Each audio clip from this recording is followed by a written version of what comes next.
Coach, a couple months ago when we talked, you said that you were impressed with Elijah and you're excited about the opportunity to coach him and to get to know him more.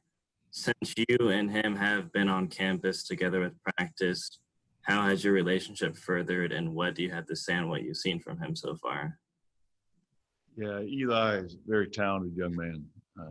You see, he's got great vision, got great physical skills, and really broad skill set. He can do, pretty much everything you could ask a linebacker to do, especially in the Big 12. From what I've seen of the Big 12 on tape, really enjoying coaching Eli. He is a young man that wants to be right every snap. He's got a great sense of urgency and great sense of pride in doing everything the right way.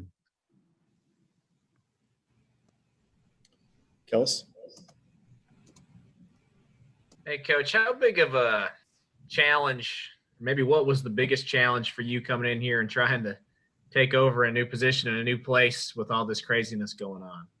Yeah, just like the question before, it was a challenge to develop relationships on Zoom.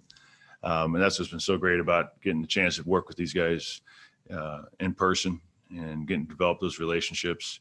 And even though, Scotty and I have come from, we both coached at North Dakota State, Wyoming, here. And so scheme wise and those things, there's always still some little variances, in communication, verbal and nonverbal, with the players that you got to, you can only do in person, Zoom, you can't get that done.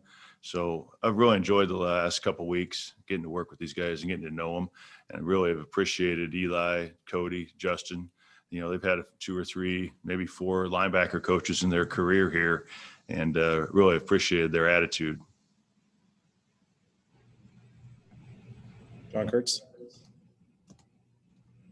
Yeah, well, along with that, Steve, with Justin, I mean, how much does he lead that group, and how key is he for you guys this year? Right now I feel real positive about all 4 of the backers, with Eli, Justin, Deuce, and Cody. Deuce is really playing well right now. Justin's very communicative.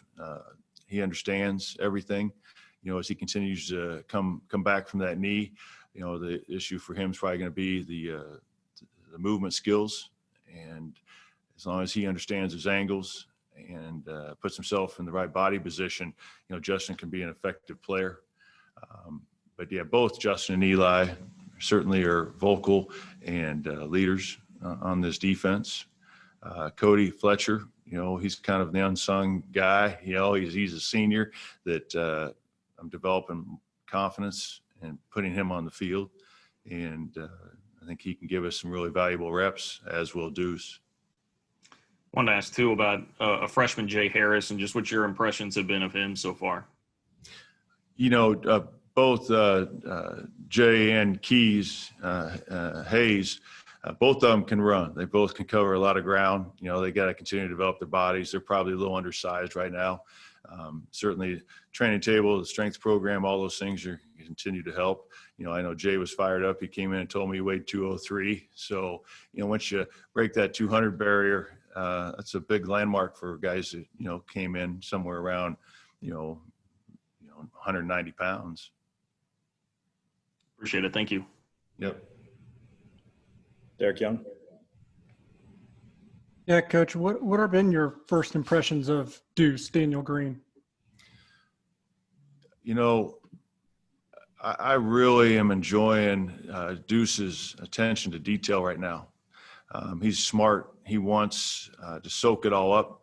And sometimes, we'll be talking about one thing and Deuce's mind has already gone on to step 2 and 3. And then, I always got to say, let's stay focused on step 1 before we go to 2 and 3.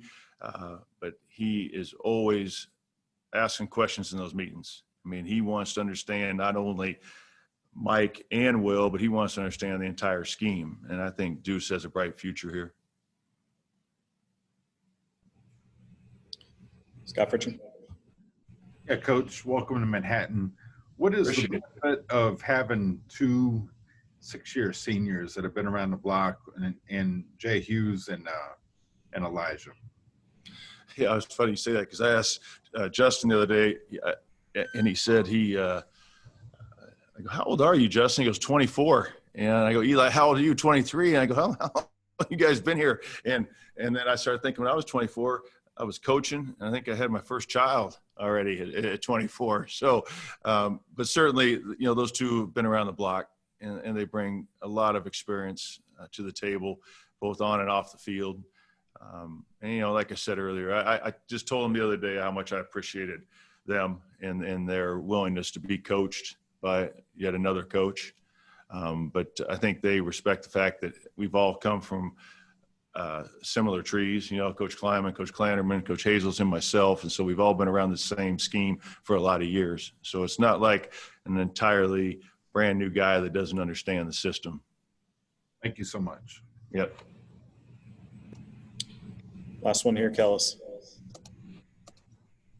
With Justin, I know you don't have a ton of experience with him in the past, but does he look at full speed right now, or is there any rust he's still shaking off? Oh, I think, he's still probably dusting off some rust because it's been a little while since he's played some football. I know he had spring ball. I think it was last year. I don't know how much of that spring he finished. So, yeah, it was great to get out there and go live. We had live cuts and some of those things, and he got cut a couple times. And after practice, he said, yeah, man, I got to get back into, getting down there and playing a little lower against some of those cuts and just tackling all those things. It's been a long time for a lot of our guys since they've tackled, January in the bowl game. Not to mention Justin, the last time he tackled someone was over a year ago. So he'll get there. But his mental part, is what separates Justin, understanding where he's supposed to be and the communication part of it with the rest of the defense.